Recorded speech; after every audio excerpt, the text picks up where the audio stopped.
क्या भारत में उर्वरक संकट भी आने वाला है?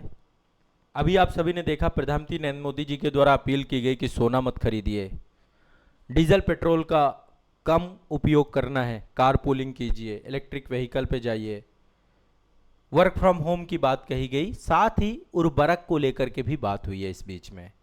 देखिए, पश्चिम एशिया में जो संघर्ष चल रहा है उससे आप सभी जानते हैं, ऊर्जा कीमतें बढ़ रही हैं, तेल के रेट बहुत महंगे हो गए हैं, डॉलर लगातार मजबूत होता जा रहा है, बैलेंस ऑफ पेमेंट यानी कि विदेशी मुद्रा भंडार की समस्या भारत के सामने आके खड़ी हो रही है। उर्वरकों को भी हम इंपोर्ट करते हैं, भारत में भी बनाते हैं। भारत बहुत बड़ा जो है उपभोक्ता है उर्वरकों का, हमारी पूरी की पूरी एग्रीकल्चर इकोनॉमी अभी भी है।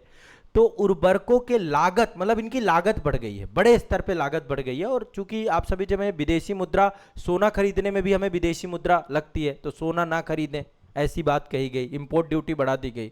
वैसे उर्वरक खरीदने में भी हमको विदेशी मुद्रा लगती है। और उर्वरक का सीधा संबंध आप सभी जानते हैं हमारी एग्रीकल्चर से, हमारी खाद्य सुरक्षा से है ना। इतनी बड़ी आबादी है, ऐसे में यदि उर्वरक संकट आता है तो देश भूखमरी के कगार पर भी जा सकता है।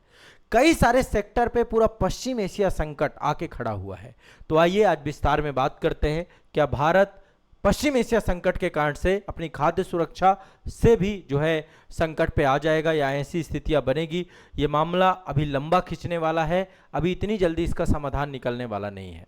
ठीक है, तो अभी समझिए कि उर्वरक आपूर्ति को लेकर हमारे साथ क्या स्थिति है ना। भारत में फर्टिलाइजर यूज एफिशिएंसी क्या है, जैविक खेती की बात प्रधानमंत्री ने कहा कि भाई आप जैविक खेती करिए। अब यहाँ पर आप एक चीज समझिए, जैविक खेती से इतने बड़े स्तर का उत्पादन त्वरित गति से नहीं होगा, वो तो धीरे धीरे शिफ्ट करने से होता है। श्रीलंका ने किया था, श्रीलंका ने मैंडेटरी कर दिया था कि भाई आप जैविक खेती होगी, वहां पे क्या हो गया, अर्थव्यवस्था पूरी चरमरा गई है ना, इकोनॉमी पूरी ढह गई वहां के।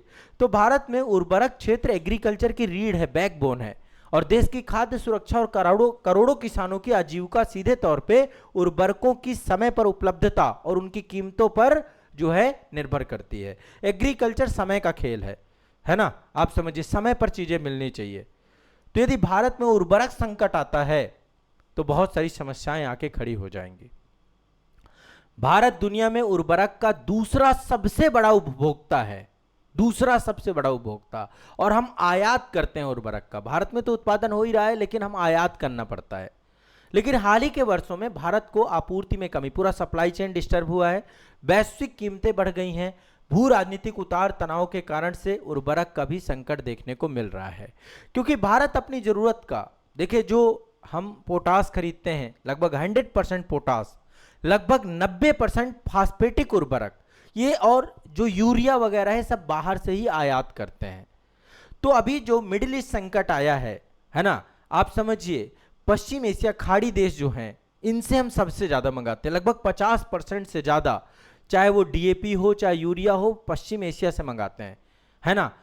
इजराइल और ईरान के बीच में जो पूरा मामला हुआ है, हरमुज जल संधि बंद हो गई है, इन सब के कारण से पूरा मार्ग जो बाधित हुआ है, एक तो समस्या ये आई है। ठीक है, दूसरा, भारत में भी जो यूरिया बन रहा है, जो हम घर में यूरिया का उत्पादन करें, यूरिया के बहुत सारे प्लांट लगे हुए हैं, तो उसके लिए हमें चाहिए होती है गैस, कच्चा माल है एलएनजी, बिना गैस के थोड़ा ना बन जाएगी वो।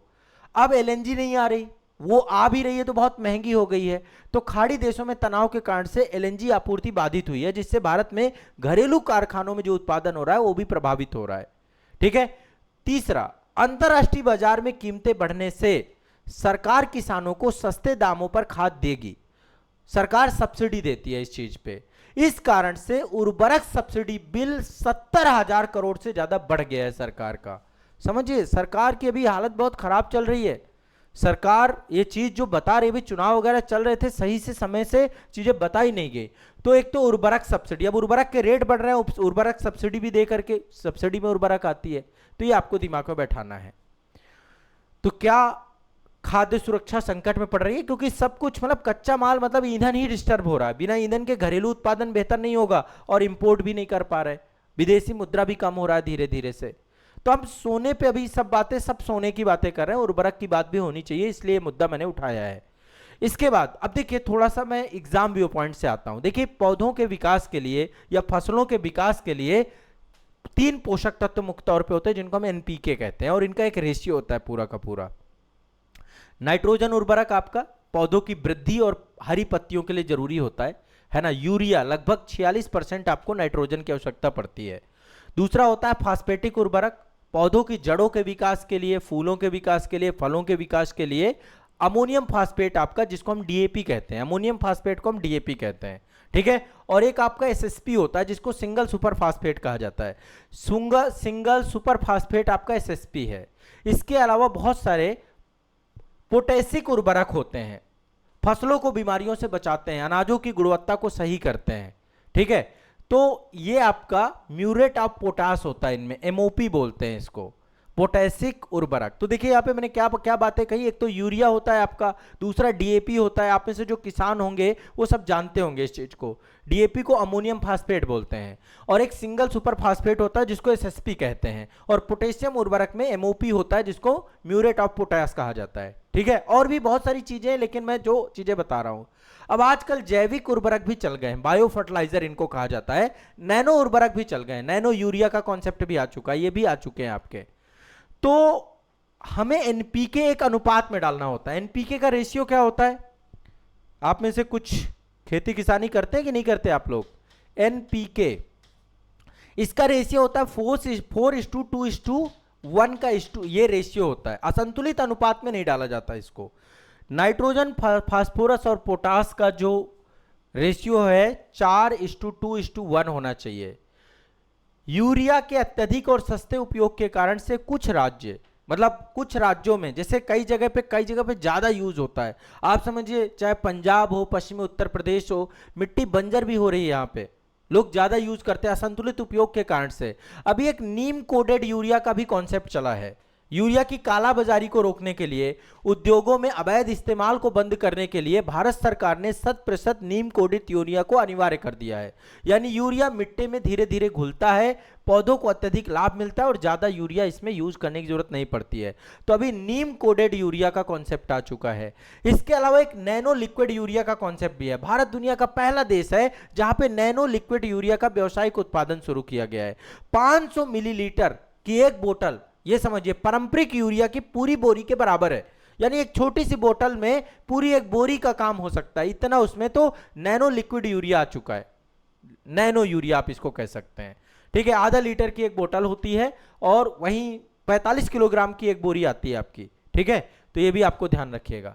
इसके अलावा अभी सरकार ने जो है रासायनिक उर्वरकों के उपयोग को कम करने के लिए वैकल्पिक और जैविक उर्वरकों को बढ़ावा देने के लिए पीएम प्रमाण योजना, यह भी सरकार ने शुरू किया है, ठीक है। यह आपको दिमाग में बैठा के रखना है। अभी भारत में, जैसा आप जानते हैं, पंजाब, उत्तर प्रदेश, ये सब हरित क्रांति जब हुआ, हाई यील्डिंग वैरायटी के बीजों का उपयोग हुआ, उर्वरकों का उपयोग किया, यहाँ पानी की उपलब्धता रही, बहुत बेनिफिट हुआ इन राज्यों को। लेकिन ज्यादा उर्वरक के उपयोग से मिट्टी की गुणवत्ता खराब होती जा रही है। तो भारत में उर्वरक संकट, जैसा कि मैंने आपको बताया, भारत दुनिया का दूसरा सबसे बड़ा उपभोक्ता है और अपनी मांग के लिए पूरे विश्व से इंपोर्ट करता है। लेकिन अभी हम फर्टिलाइजर ट्रैप में फंस रहे हैं। मिट्टी की हमारी उपजाऊ क्षमता घट रही है। मिट्टी की उपजाऊ क्षमता को बढ़ाने के लिए हर साल अधिक खाद की जरूरत पड़ती है। बिना ज्यादा खाद के हम अपनी मिट्टी की पोषक तत्वों की आपूर्ति नहीं कर पाते हैं। घरेलू उत्पादन सीमित है, हमारी जरूरतों को पूरा नहीं कर पाता है, इसलिए हमें इसको आयात करना पड़ता है। लेकिन वर्तमान में, जैसा कि आप सभी जानते हैं, मैंने आपको जो बताया है, अपनी जरूरत का 100% पोटास, ठीक है, 90% फास्फेटिक उर्वरक और यूरिया, ये सब आयात करते हैं। रूस यूक्रेन पहले संकट चालू हुआ, वहां से जो है हम इंपोर्ट करते थे, वो बाधित हो गया। और ये अभी जो मध्य पूर्व इजराइल ईरान संघर्ष के कारण से, हुर्मुज जल संधि के बंद होने के कारण से, लाल सागर जैसा जो समुद्री व्यापारिक मार्ग है, सब प्रभावित हुए हैं, जिससे भारत अपनी जरूरत का पूरा उर्वरक नहीं मंगवा पा रहा है। और रेट बढ़ने के कारण से बैलेंस ऑफ पेमेंट, भुगतान संतुलन की समस्या में भी हम आके खड़े हो गए हैं, ठीक है। एलएनजी नहीं मिल पा रहा, जिससे भारत में जो उत्पादन किया जाए, या मिल भी रहा है तो बहुत महंगा मिल रहा है। तो यूरिया बनाने के लिए जो तलरीकृत प्राकृतिक गैस होती है, उसकी कीमतें भी आसमान छू रही हैं और उसकी उपलब्धता भी सुनिश्चित नहीं कर पा रहे हैं।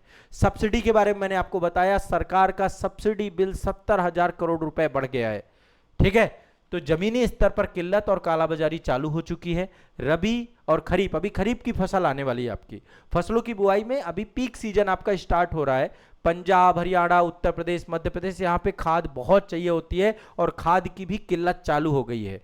जो स्थिति अभी पेट्रोल डीजल की चल रही, वही खाद की भी चल रही है और इनकी आपूर्ति कम होने के कारण से कालाबाजारी, जमाखोरी, छोटे किसानों के मतलब ये सब कुछ बहुत बड़े स्तर की समस्या हो रही है। क्लियर है, स्पष्ट है, सब कुछ क्लियर है। टाइप ऑफ फर्टिलाइजर भी मैंने आपको बता दिया, नाइट्रोजन, फास्फोरस और पोटेशियम 4:2:1 के स्टो पे इसका यूज करते हैं। ठीक है, रासायनिक उर्वरकों, केमिकल फर्टिलाइजर के बारे में हमने डिस्कस कर लिया। नाइट्रोजन का काम क्या होता है, पौधों की वनस्पतिक वृद्धि को बढ़ाती है, हरी पत्तियां और इनका प्रोटीन वगैरह के निर्माण के लिए जिम्मेदारी होती है। यूरिया इसमें मुख्य सबसे ज्यादा काम होती है, खाद यूज होती है यूरिया आपकी। फास्फेटिक उर्वरक भी मैंने बता दिया, पौधों के जड़ों का विकास, फूलों का विकास, बीजों का विकास, फसलों को जल्दी पकाने में मदद करती है फास्फेटिक उर्वरक। तो इसमें हम डी अमोनियम फास्फेट डीएपी का यूज करते हैं। 18% नाइट्रोजन, 46% फास्फोरस होता है डीएपी में। ठीक है, और एक आपका ट्रिपल सुपर फास्फेट होता है जिसको टीएसपी कहा जाता है, एक सिंगल सुपर फास्फेट होता है जिसको एसएसपी कहा जाता है। ठीक है, आपको लग रहा होगा कि आपको सर इतना कैसे पता, देखो मैं भी गांव का आदमी हूं, जनरल इतना तो जानता ही हूं। मैं खेती किसानी तो नहीं है हमारे घर पे, हमारे पूर्वजों के पास कभी खेती किसानी मतलब ऐसा कुछ दिया नहीं उन्होंने। अभी खेती से मैं नहीं जुड़ा, मैं खेती नहीं जानता, लेकिन नॉलेज है पूरा, एग्रीकल्चर वगैरह आपको इतनी बार पढ़ा चुके हैं और जानकारी रखने की मेरी एक आदत है। गांव में कभी जाता हूं तो जो हमारे आसपास किसान लोग हैं खेतों में मैं चला जरूर जाता हूं। ठीक है, एक आपका जो है पोटेशिक उर्वरक जो आपको मैंने बताया, फसलों को रोगों और कीटों से लड़ने की क्षमता, उनमें प्रतिरोधकता, इम्यून सिस्टम, सूखे की सहने की क्षमता, ज्यादा पानी नहीं है तो भी बच के, सब चीजों में है ना। अनाज में चमक और गुणवत्ता भी बढ़ती है आपकी पोसेटिक उर्वरक से। तो इसमें एमओपी होता है, म्यूट्रेट ऑफ पोटेश, और पोटेशियम सल्फेट भी पाया जाता है। ठीक है, नैनो उर्वरक के बारे में मैंने बताया कि नैनो उर्वरक ने क्या किया है, ज्यादा मात्रा के उर्वरक को कम आवश्यकता, मतलब इनका छिड़काव होता है, सीधे तौर पे पत्तियों पर पहुंचता है, पोषक तत्वों की बर्बादी नहीं होती है। जैविक बायो फर्टिलाइजर आ चुके हैं आपके। सूक्ष्म जीव जैसे राइबोजियम के बारे में, एजेक्टोबैक्टर के बारे में, ब्लू ग्रीन एल्गी के बारे में, है ना। हवा, नाइट्रोजन, मिट्टी, फास्फोरस इन घोल करके पौधों को प्राकृतिक रूप से उपलब्ध कराया जाता है। ठीक है, और असंतुलित एनपीके के उपयोग के कारण से मिट्टी की जो है गड़बड़ होती जा रही है। पंजाब, हरियाणा इन सब ने गड़बड़ के लगभग, देखो पंजाब, हरियाणा और पश्चिमी उत्तर प्रदेश में 30:8:1 पे यूज हुआ है। इसके कारण से सोचिए क्या हालत हो गई है, मिट्टी की अम्लता एसिटिक हो चुकी है, मिट्टी बंजर होती जा रही है। नीम कोटेड यूरिया अब सरकार ने कंटिन्यूअस कर दिया, भैया नीम कोटेड यूरिया अब हर जगह पे रहेगी, 100% नीम कोटेड करना है आपको। और नैनो लिक्विड यूरिया भारत में अब आ चुका है। ठीक है, एक संगठन है इफ्को, दुनिया में nano liquid urea, nano DAP विकसित कर रहा है। इफ्को किसानों का साथी है आपका ये। ठीक है, तो ये आपको कुछ चीजें मैं बता रहा हूं। सरकार ने पीएम प्रमाण योजना, जैसे मैंने आपको बताया है ना, सरकार ने रासायनिक उर्वरकों का उपयोग को कम करने के लिए, जैविक और वैकल्पिक खादों को बढ़ावा देने के लिए पीएम प्रमाण जो है आपकी एक योजना चालू की है। आप एक चीज और जानते हैं, मृदा स्वास्थ्य कार्ड योजना भी चालू हुई थी, सॉयल हेल्थ कार्ड आपका स्टार्ट किया गया था, है ना, जिसमें किसानों को खेतों की मिट्टी की जांच की जाती है, जांच करने के बाद उनको एक हेल्थ कार्ड दिया जाता है ना, जमीन में किस पोषक तत्व की कमी है ये बताया जाता है। किसान केवल जरूरत के अनुसार ही खाद डालते हैं, फिजूल खर्ची बचती है, सारी चीजें उसमें होती है। ठीक है, तो ये आपको दिमाग में बैठा के रखना है। आगे भी इससे जुड़ा हुआ यदि कोई अपडेट आता है, कोई चीज आती है तो उस पर भी डिस्कस करेंगे। तो यहाँ पे पूरा टॉपिक मैंने कनेक्ट किया, आपको परीक्षा उपयोगी जानकारी दी। कैसा लगा ये टॉपिक, आप लोग एक बार मुझे कमेंट सेक्शन में जरूर बताइए कि आपको इसके बारे में क्या पता था, क्या जानते थे।